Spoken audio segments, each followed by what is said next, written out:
Assalamualaikum warahmatullahi wabarakatuh.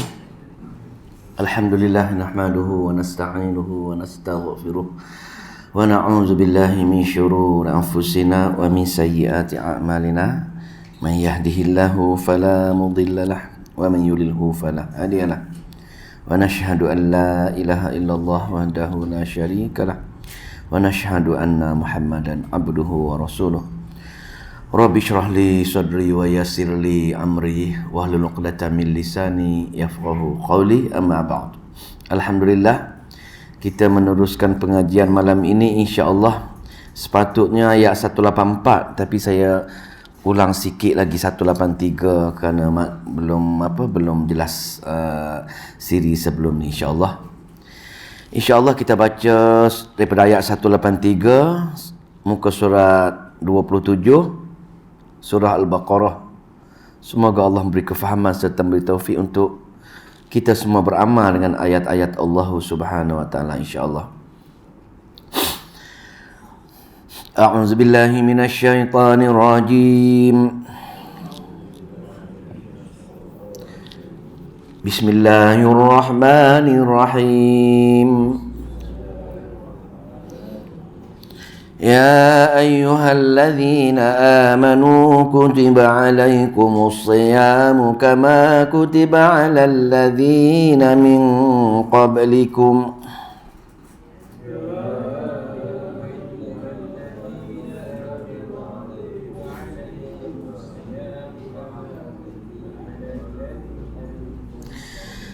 كما كتب على الذين من قبلكم لعلكم تتقون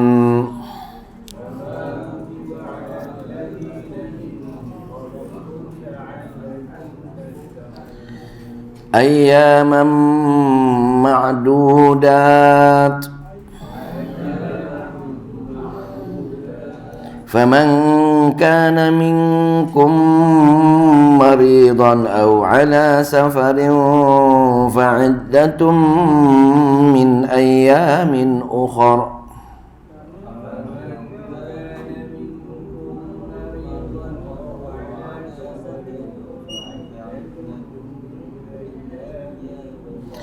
وعلى الذين يطيقونه فدية طعام مسكين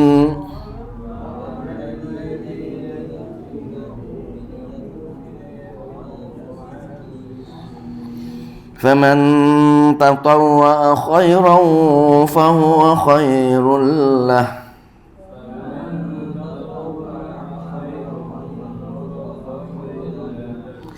وأن تصوموا خير لكم إن كنتم تعلمون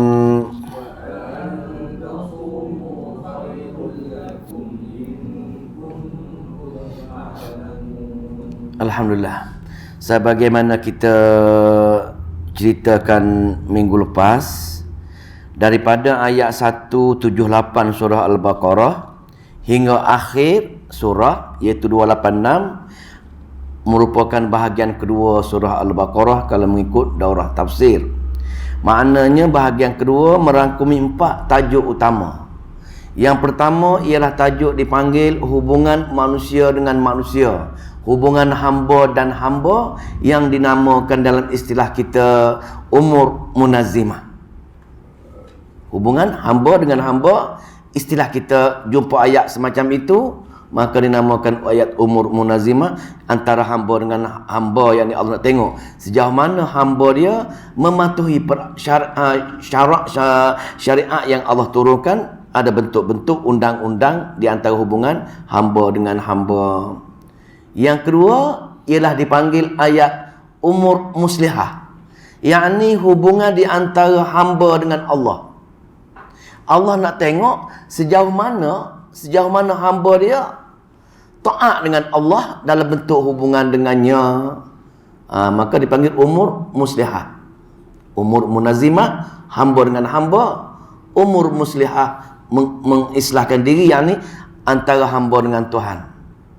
Tajuk yang ketiga ialah infak. Infak, yakni bagaimana hambanya sanggup mengorbankan apa yang dia paling sayangi, hatta termasuk nyawa, demi untuk Allah Subhanahu wa taala. Dan yang untuk apa infak tersebut? Untuk memenuhi tuntutan Allah, jihad. Jihad daripada jihad menyebar ayat-ayat Allah, belajar ayat-ayat Allah sampai ke tahap menjaga ayat-ayat Allah daripada digunakan oleh pihak musuh. Maka ketika itu jihad qital, jihad peperangan. Itu maksudnya. Maka di sini ada 4 tajuk: umur munazimah, umur muslihah, infak dan jihad, dan diselang-selikan di antara tajuk-tajuk tersebut. Dan kunci atau perkara utama di antara 4 tajuk ini ialah Allah nak tengok, yang paling penting ialah bagaimana hubungan hamba dengan Allah, yang rukun Islam. Dalam surah Al-Baqarah, Allah akan kaitkan, Allah akan selitkan cara-cara solat yang sempurna, cara-cara puasa yang sempurna, cara-cara buat haji yang sempurna. Kegagalan seseorang itu solat dengan sempurna, ataupun berpuasa dengan sempurna, ataupun mengerjakan haji dengan sempurna, menyebabkan kegagalan dalam umur munazimah tadi. Dalam pembentukan keluarga pun fail, dalam pembentukan masyarakat pun fail, dalam pembentukan negara dunia pun fail, dalam pembentukan jihad pun fail, dalam pembentukan infak pun fail. Pasal apa? Pasal manusia gagal melaksanakan tuntutan yang paling utama, yakni hubungan hamba dengan Allah. Itu penting. Maka tu Allah selang-seli. Dan kita tengok dah minggu lepas bagaimana Allah mulakan bahagian kedua ini dengan umur munazimah. Bagaimana manusia bila dah berkembang, sama ada sektor keluarga dia ke, negara ke, dunia ke, maka mereka terlibat dengan pergaduhan kerana tidak puas hati, terlibat dengan pembunuhan, maka Allah buatkan hukuman kisos. Hukuman kisos tadi untuk membendung pergaduhan-pergaduhan masyarakat, ataupun hukuman undang-undang ke atas masyarakat yang degil. Kenapa degil? Kerana fail untuk melaksanakan hubungan dengan Allah. Allah buat contoh puasa, kita baca ayat tadi. Puasa fail menyebabkan pergaduhan, peperangan, perbalahan masyarakat. Hari-hari bergaduh, pergi suara bergaduh, dekat kedai kopi bergaduh, dekat rumah bergaduh. Pasal apa? Pasal puasa tidak sempurna. Contoh puasa. Ya, ayat lain contoh solat. Yang kedua, Allah cerita juga bab pembahagian harta pusaka. Kenapa pergaduhan bila bapa meninggal, anak bergaduh sama anak, anak bergaduh dengan mak, berperang bawa mahkamah. Kenapa? Kegagalan hamba tadi taat dengan Allah dari segi melaksanakan umur muslihah, yakni puasa tadi. Begitu juga dengan hubungan suami isteri sebelum kahwin mesra dah. Apa isteri nak tunai saja, begitu juga dengan suami. Apa isteri, apa suami nak tunaikan saja, begitu juga dengan suami. Isteri nak, tak ada masalah apa pun, semuanya wangi. Tapi bila bercerai, bila bergaduh, semua busuk. Kenapa? Kerana hubungan dengan Allah mereka tak jaga, maka bila bercerai saja ujub kemurutan. Jadi punca di sini, sebab tu dalam ayat Al-Quran Allah akan selitkan ayat-ayat umur muslihah. Solat, haji, puasa. Sekarang ni bila Allah cerita bab 2 hukum, hukum kisos, hukum pembagian harta pusaka, maka Allah selit. Ayat yang kita baca sekejap tadi, ya ayyuhallazina amanu, wahai orang-orang yang beriman. Untuk kita lah ni. Allah nak cek kita, adakah rumah tangga kamu aman? Apakah kamu rajin menginfak? Apakah kamu melaksanakan faraid yang sempurna? Apakah apa-apa saja masyarakat kamu? Tanya. Wahai orang yang beriman, yang aku uji kamu dengan kehidupan masyarakat, nak tahu kamu berjaya tak ada berjalan masyarakat kamu, maka kutiba alaikumusiyam, maka diwajibkan ke atas kamu berpuasa dengan sempurna. Maka adakah kita berpuasa dengan sempurna? Ataupun puasa kita sekadar tak makan, tak minum saja, perkara-perkara lain kita tak puasa, mengumpat kat sana, mengumpat kat sini, dah bergaduh sana, bergaduh kat sini, tak jaga mulut, tak jaga segala-galanya, maka tak sempurna. Bila tak sempurna ni lah perangai kita dekat luar sana jauh sangat taat kepada Allah Subhanahu Wa Taala, huru-hara dalam kehidupan bermasyarakat kerana kita tak jaga puasa yang sempurna. Jadi dalam ayat ni Allah nak tanya kita, wahai orang yang beriman, yang mengaku beriman, adakah kamu sempurna puasa kamu? Maka kita buat puasa sekarang ini. Ini umur muslihat. Puasa ini bagaimana? Kebetulan kita ini akan berpuasa ni. Alhamdulillah. Tajuk malam ni tajuk amat baik. Pasal apa? Pasal kita nak puasa Ramadan ini.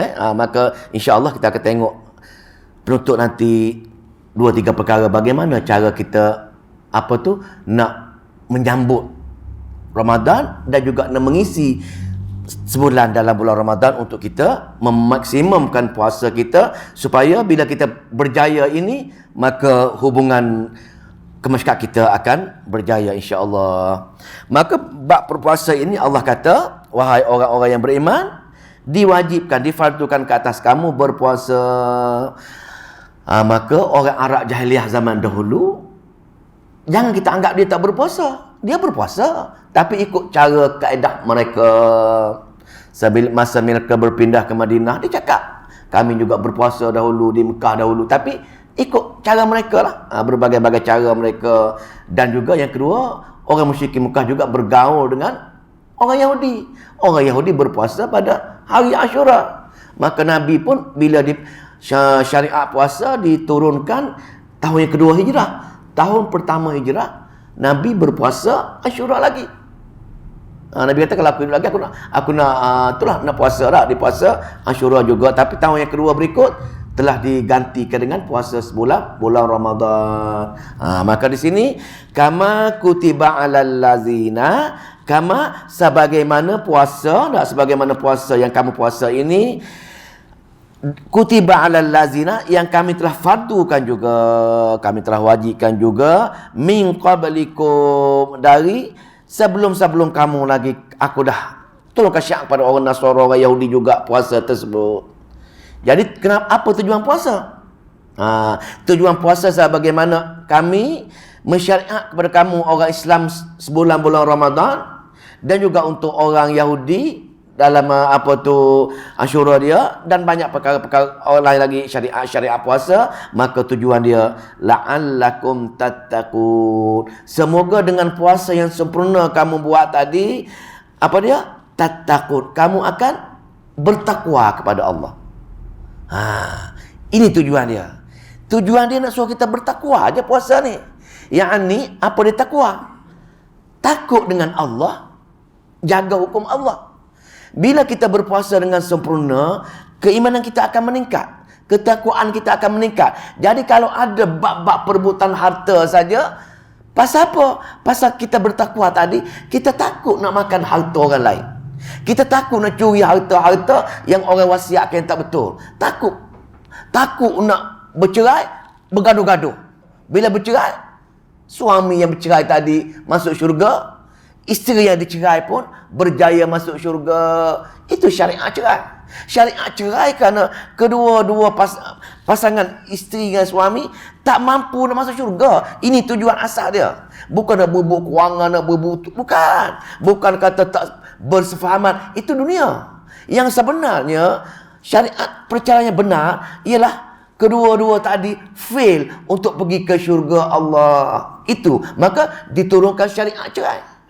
Maka bila diturunkan cerai, maka sepatutnya jangan bergaduh, jangan berbalah. Kedua-dua tadi berusaha mengaji, cari ilmu, mengubah amalan dia dengan harapan kedua-dua tadi mampu masuk syurga Allah dengan perceraian tadi. Jadi itu takut. Takut dengan Allah, jaga hukum Allah. Bila takut dengan Allah, jaga hukum Allah, takut nak buat kesalahan, memberikan ketaatan yang penuh kepada Allah Subhanahu Wa Taala. Jadi orang yang berpuasa sempurna ini sepatutnya bila pergi ke mana-mana rumah tangga dia, organisasi mana-mana ke, dengan pemerintah ke, dengan pekerja ke, dengan buah ke, dengan anak buah dia ke, apa-apa saja orang yang beramal dengan sempurna dengan umur musliah akan pasti dia menjadi orang yang disukai ramai. Menunjukkan contoh-contoh ahli syurga sepatutnya. Pasal apa? Pasal dia dah sempurna amalan musliah dia. Bab puasa kali ini jelas. Tapi kalau kita menghura-harakan keadaan, setiap sektor tadi merujuk kepada tidak takut pada Allah, rasuah, mencuri, segala-gala melibatkan hubungan di antara manusia dengan manusia, maka la'allakum tattaqun tak menjadi. Semoga kamu takut dengan Allah, jaga hukum Allah. Tak ada pasal tak sempurna ini, maka yang lain dia berani buat segala-galanya. Pasal apa? Pasal akhirat bagi dia tak bersungguh nak pergi ke sana. Jadi bila berkaitan dengan puasa ini, dia akan berkait dengan apa? Bila kita puasa, kita menahan diri daripada lapar, dahaga. Maknanya untuk mewujudkan hikmah dia di antara dua golongan, orang kaya, orang miskin, sama-sama. Bila puasa, tak kira lah dia tu kaya ke, dia tu billionaire ke, miskin ke, sama. Mesti menahan diri daripada petang ke pagi untuk makan, minum. Tapi bezanya, bila orang yang ada duit kaya, time berbuka tu, dia seronok pasal dia boleh makan apa saja. Kadang-kadang pergi pasar malam beli 20 jenis. Tak muat tangan. Nak bimbik. Dengan cendolnya, dengan apa? Dengan cendol, dengan berbagai-bagai jenis. Juadah. Pasal apa? Dia duit nak makan. Apa jadi dengan orang miskin tadi? Malam tak pasti. Boleh makan ke tak boleh makan satu hari, berapa dah? Nak makan apa? Maghrib nak buka berpuasa kan? Ini tugas yang kaya tadi, membantu golongan miskin tadi, menyediakan makanan berbuka bagi dengan dia orang. Ajak dia berbuka ni. EQS sebagai contoh, kesiaan dengan dia. Kita boleh makan berbagai-bagai jenis. Nasi Arab malam ni, nasi dagang malam besok, berbagai-bagai benda. Tapi dia orang duduk minum air kosong saja. Mana kita kena usaha cari. Pasal apa? Pasal puasa berkait rapat dengan nak jaga hubungan dengan manusia ni. Yang ni kita kena jaga mereka. Sebab itu lepas saja Ramadan, terus keluar zakat fitrah untuk membantu golongan miskin tadi. Itu maksudnya. Maka itu maksud la'allakum tattaqun, semoga bertakwa dengan takut dengan Allah, jaga hukuman Allah dan jaga hubungan orang-orang yang miskin ini.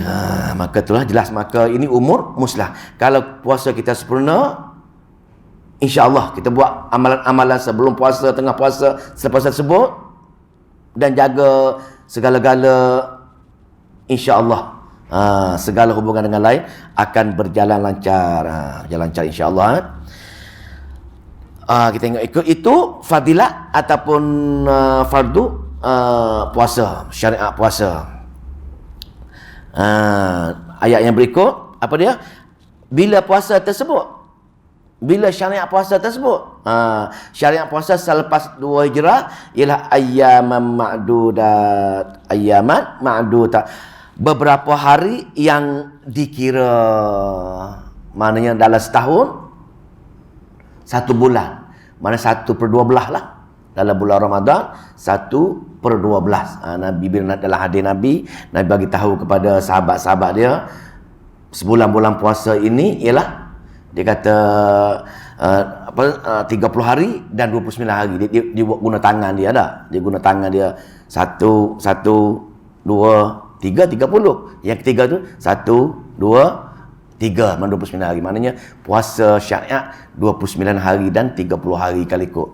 Itulah. Maka itulah ayyaman ma'dudat. Maknanya dalam masa beberapa hari, yang ni 1/12. 30 hari dalam atau 29 hari dalam sebulan tersebut.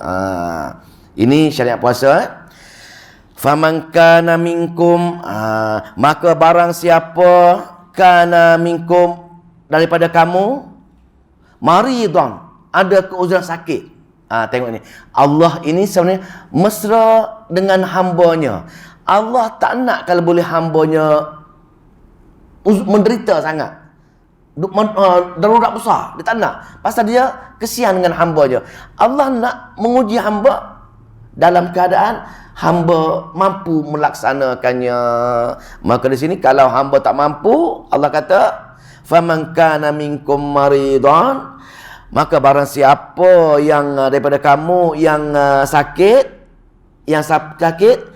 au ala safarin, ataupun dalam keadaan bermusafir, turun berpuasa ini, turun syariat berpuasa, maka fa'iddatum min ayyamin ukhar, maka senyulah pada hari-harinya yang lain tersebut, maka kita dibenarkan berbuka pada hari tersebut dan menggantinya pada hari lain.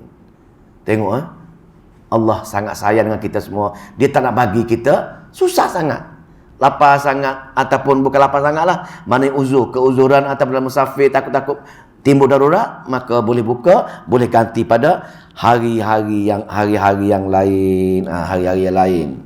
Ataupun ini undang-undangnya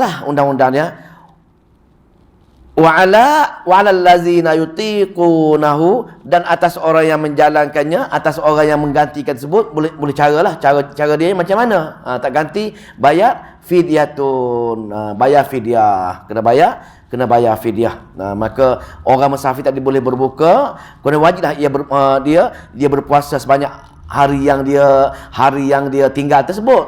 Hari yang lain ni habis raya boleh ganti hari lain. Boleh qada dengan hari yang lain lah, boleh ganti pada hari yang lain. Tetapi kalau dia tak mampu juga berpuasa,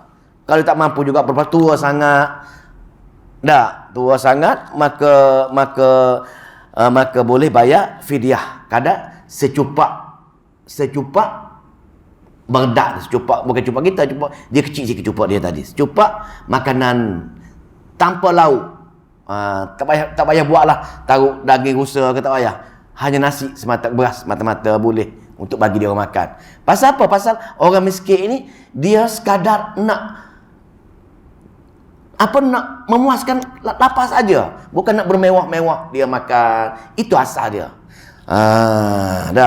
Walau bagaimanapun, faman tatawwa'a khairan, maka sesiapa yang tatawwa'a khairan, sesiapa yang memberi fidyah lebih baik.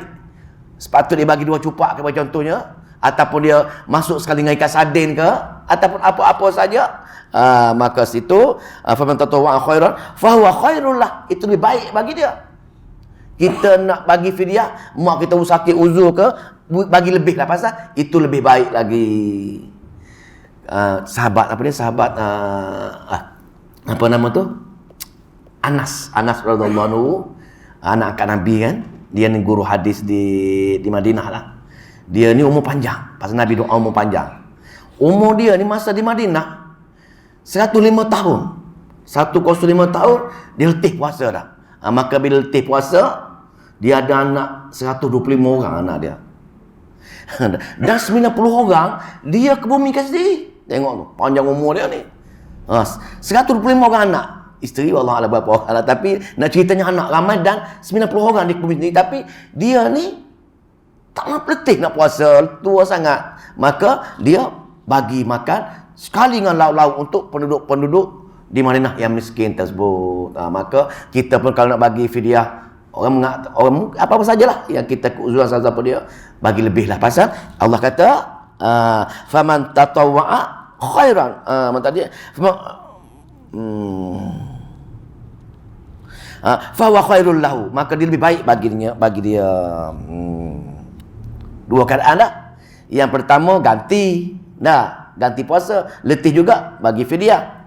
Fidyah yang paling baik, fidyah yang lebih daripada minimum yang Allah peruntukkan sini. Dan yang ketiga, wa antasumu, dan bahawa jika kalian boleh berpuasa, sanggup berpuasa, boleh tahan lagi letih macam mana pun, boleh tahan lagi, tidak ada darurat apa-apa, maka khairul lakum, itu lebih baik bagi kamu. In kuntum ta'lamun, kalau kamu mengetahui perkara-perkara tersebut. Maknanya puasa yang paling bagus puasalah. Tapi kalau tak mampu juga menimbulkan dorak yang lebih besar lagi, maka kita dibenarkan ganti ataupun dengan bayar fidyah tadi. Boleh? Jelas cerita ni umum muslihah, di mana puasa sempurna. Tajuk lain dia akan cerita pula bab solat, tajuk lain cerita bab haji. 3 cerita, 3 umum muslihah surah Al-Baqarah ini Allah akan selang-selikan. Bila Allah cerita bahawa hukum hakam, faraid, perceraian, perang semua sekalinya, Allah selit dengan puasa. Adakah cek puasa ke tidak kamu ni? Nak bincang, nak pegang jawatan pengurusi JKK ke? Nak pegang jawatan tu, cek puasa ke tak kamu ni? Kalau tak puasa tak payah jadilah. Lupa nak pegang pengurusi JKK tersebut, fail. Pasti fail. Pasal apa? Pasal dia tak jaga benda hubungan dengan Allah, maka hubungan sama manusia pun dia akan rempuh semacam saja. Itulah Allah pastikan jaga hubungan dengan Allah terlebih dahulu, barulah perkara-perkara lain dia akan jaga. Takut nak ambil rasuah, takut nak tipu orang, takut segala-gala, takut nak cakap bohong. Pasal apa? Pasal hubungan dengan Allah dia jaga. Jadi Allah cerita lagi bab umum muslihah dari segi puasa ini, syahrul Ramadan. Maka dia kata masa yang diwajibkan kamu puasa yang ayyaman ma'dudah tadi ialah syahrul Ramadan allazi, bulan Ramadan, sebulan dalam bulan Ramadan yang kita masih ada lagi 2 minggu lagi kan. 2 minggu lagi. Maka nak ceritanya, nak ambil puasa sempurna ni, dia kena bermula awal lagi. Dalam hadis, satu hadis, saya pun tak ingat hadis tu, ada juga pendengar yang mengatakan hadis dhaif.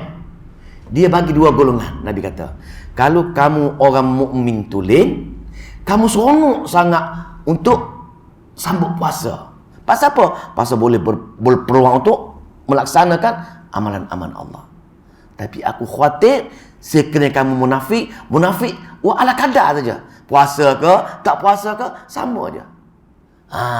Cek kita lah. Adakah puasa Ramadan ini kita rasa apa-apa pun? Bahkan teruknya puasa nanti bagaimana aku nak bekerja ni, penat. Maka memenuhi tuntutan ciri-ciri munafik, tak suka. Sedangkan puasa ini para salaf 6 bulan sebelum puasa dia dah berdoa, beramal dah. 6 bulan dia sanggup berdoa, ya Allah, ya Tuhanku, sampaikanlah aku kepada bulan Ramadan nanti. Apa doa tu? Allahumma salimni li Ramadan. Wahai Allah, sampailah aku dalam bulan Ramadan nanti. Dalam saya baca kejap. Dia doa 6 bulan sebelum tu. Kita berdoa tak kita dalam 6 bulan? Ada juga orang berdoa lah dalam bulan Rajab, dalam bulan Rajab. Allahumma barik lana fi Rajabi wa Sya'ban wa barik lana fi Ramadan. Ada doa itu dalam bulan Rajab, Sya'ban, Ramadan. Ada juga setengah doa itu. Itu pun tak apa. Tapi yang lebih lagi disambung dengan tengah-tengah tadi, iaitu Allahumma salimni li Ramadan. Wahai Allah, sampailah aku, selamatlah aku, sejahtera aku dah bila sampai Ramadan nanti. Bila sampai Ramadan, wasallim Ramadan ali, maka sejahteralah Ramadan itu bagi aku kerana aku boleh beramal dengannya. Tadi kita berdoa yang pertama tadi untuk boleh kita sampai bulan Rajab, sampai bulan Syaban dan bulan Ramadan, sampai saja. Doa ini mana Allahumma salimni li Ramadana. Lepas tu wasallim Ramadan ali, dan sejahtera aku bagi bulan Ramadan untuk aku. Dan yang ketiga, wa tasallamhu minni mutaqabbala, maka terimalah amalan-amal aku masa bulan Ramadan tadi. Maka 6 bulan sebelum tu dia baca doa ni dah. Lepas tu tengah-tengah dia baca lagi. Lepas 6 bulan dibaca lagi.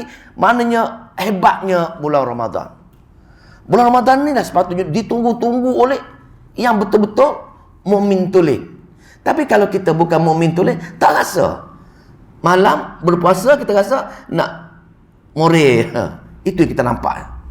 Tapi sebenarnya puasa yang amat-amat dituntut.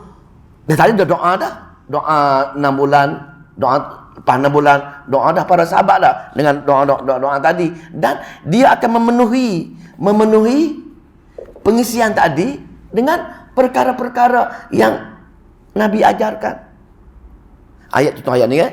Syahrul Ramadan allazi tengok bulan puasa. Apa dia? Unzila fihil Quran. Diturunkan Quran dalam bulan Ramadan tersebut. Bila diturunkan Al-Quran tersebut,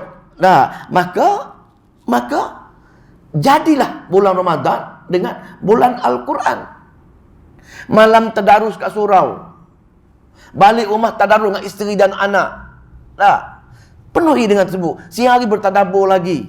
Mana dipenuhi dengan sepanjang bulan Ramadan dengan membaca bertadabbur Al-Quran dengan kawan-kawan dan juga dengan isteri dan kaum keluarga semua sekali. Kena ada semangat. Tunggu seronoknya bulan Ramadan aku boleh mengaji Quran. Seronoknya. Pasal apa? Pasal Nabi-Nabi buat perkara yang sama. Banyaklah kalau tengok ahli-ahli ulama kita khatam Quran. Imam kita, Imam Syafi'i, apa kali dia? Imam Syafi'i dalam bulan Ramadan. 2 kali sehari lah. 2 kali sehari.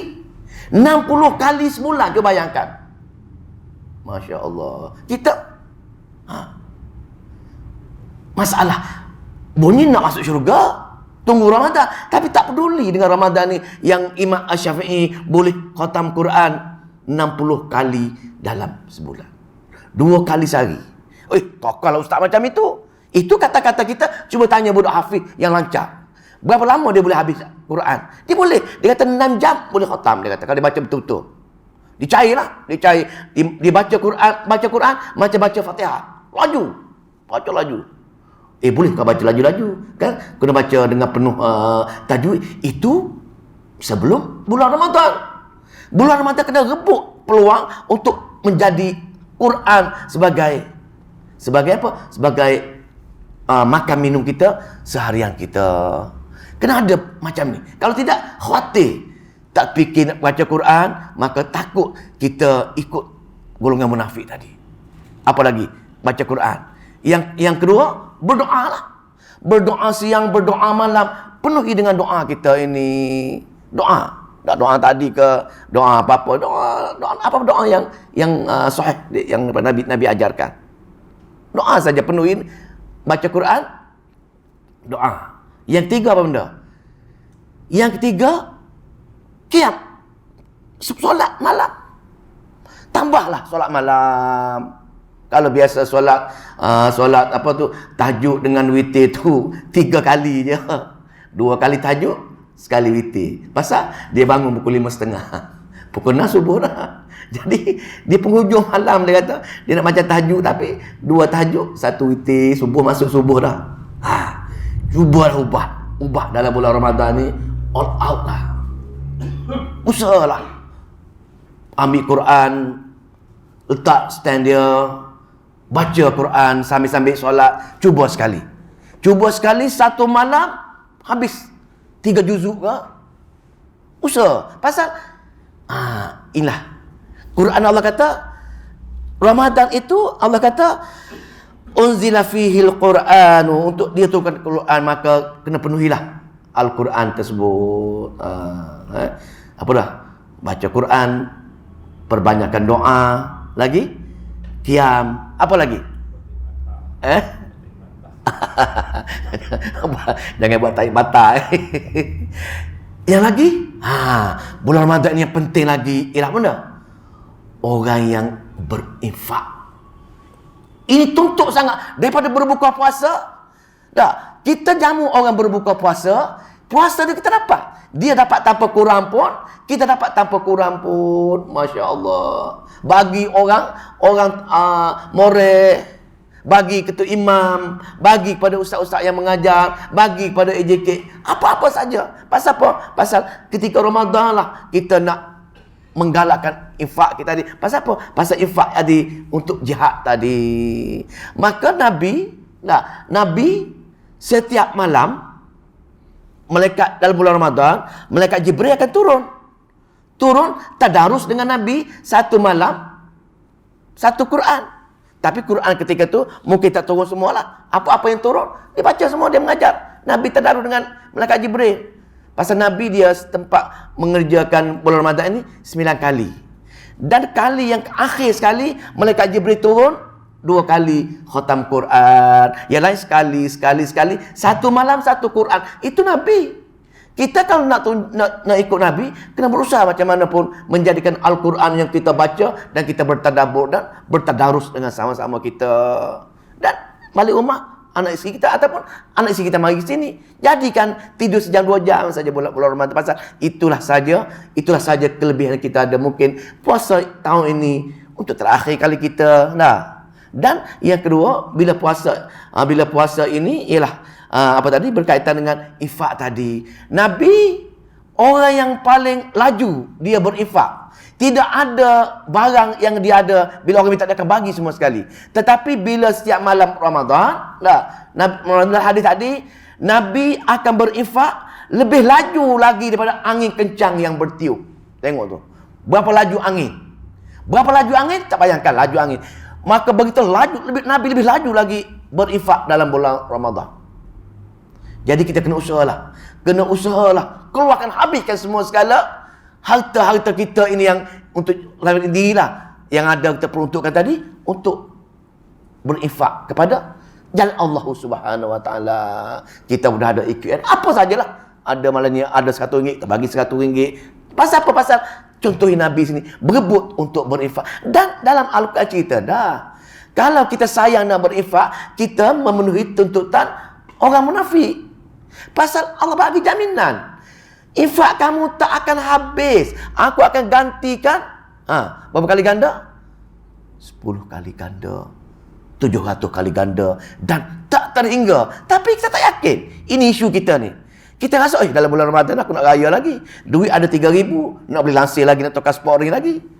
Kalau bagi ke ustaz 300, habis duit aku. Nanti isteri marah pula, dia kata. Pasal dia tak yakin dengan janji Allah Subhanahu Wa Taala. Janji Allah Subhanahu Wa Taala, orang yang berinfak akan digandakan. Yakinlah. Tapi kenapa tak yakin? Syaitan membisikkan kepada kita.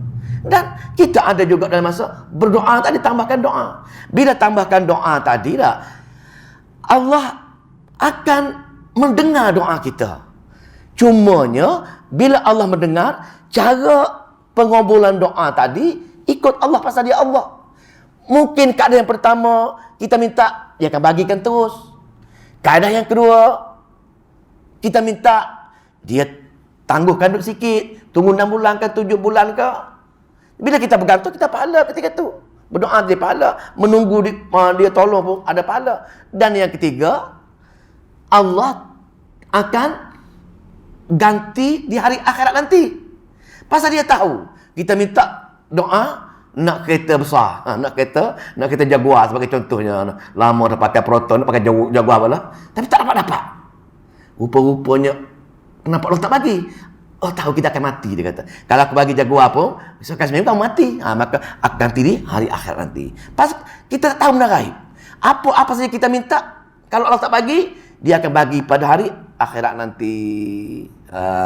Itu kaedah pertolongan Allah bila kita berdoa, nak berdoa ketika bulan Ramadan ini. Dan cara yang keempat, Allah nak kabulkan doa kita, cara mana? Cara dia, Allah ganti dengan perkara-perkara lain yang lebih baik daripada apa yang kita minta. Kadang-kadang kita minta murah rezeki. Tetapi Allah Maha mengetahui. Maka Allah tak bagi murah rezeki tadi. Allah selamatkan benda lain. Contohnya, takdir ketika itu, isteri kita ada satu musibah yang besar, atau rumah kita terbakar sebagai contohnya.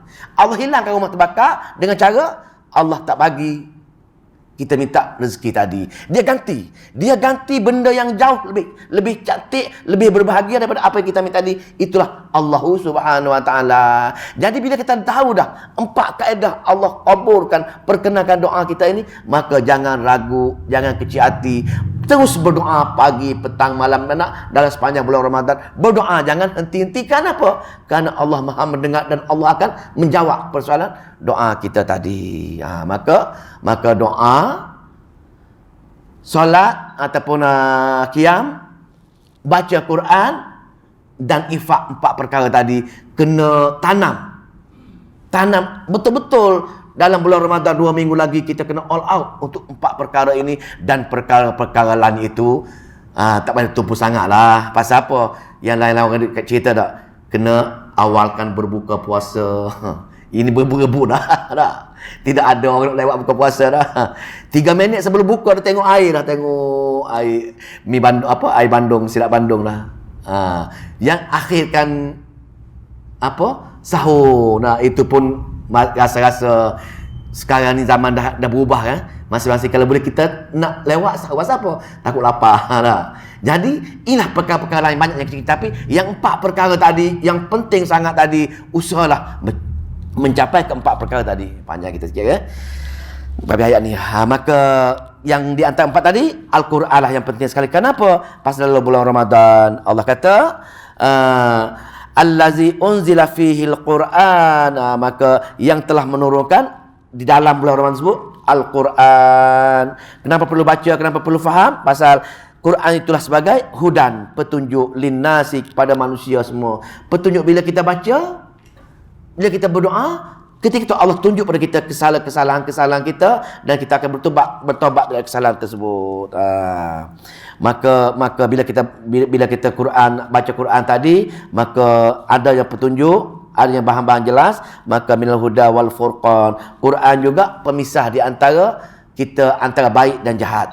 Bila baca Quran, insya-Allah perkara-perkara kejahatan akan kita tinggalkan, ambil perkara-perkara yang baik saja.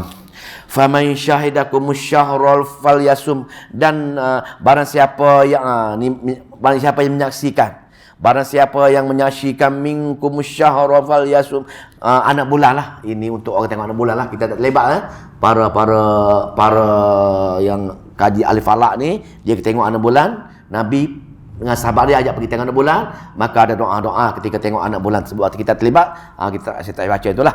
Maka puasalah bila tengok anak bulan di mana kita berada pun. Wa man kana maridan, barang siapa alah dia sakit. Wa man kana maridan, maka barang siapa yang dia sakit, maka ulas mula au ala safari, atau dalam perjalanan musafir, maka fa'iddatum min ayamin ukhar, maka kira hitung berapa hari sakit ni tadi, maka ganti baliklah. Ganti balik. Kenapa? Kerana Allah pun cerita diri dia lah. Allah amat-amat sayang kita. Allah tak nak menyusahkan hamba-Nya. Allah mesra hamba. Allahu bikumul yusra wala yuridu bikumul usra. Allah dengan kamu memberi segala kemudahan, keringanan tersebut. Maka bila Allah beri keringanan tersebut, kenallah jasa Allah. Jasa dia 4 cara tadi gunalah. Banyak berdoa, banyak mengaji Quran, banyak solat, dan banyak infak. Balas jasa dia. Pasal kemudahan banyak sangat Allah bagi kemudahan kita ini. Wala yuridu bikumul usra, dan tidak dia mengenai kamu semua mengalami kesukaran. Jadi kehendak Allahnya kita menuntutkan tadi saja.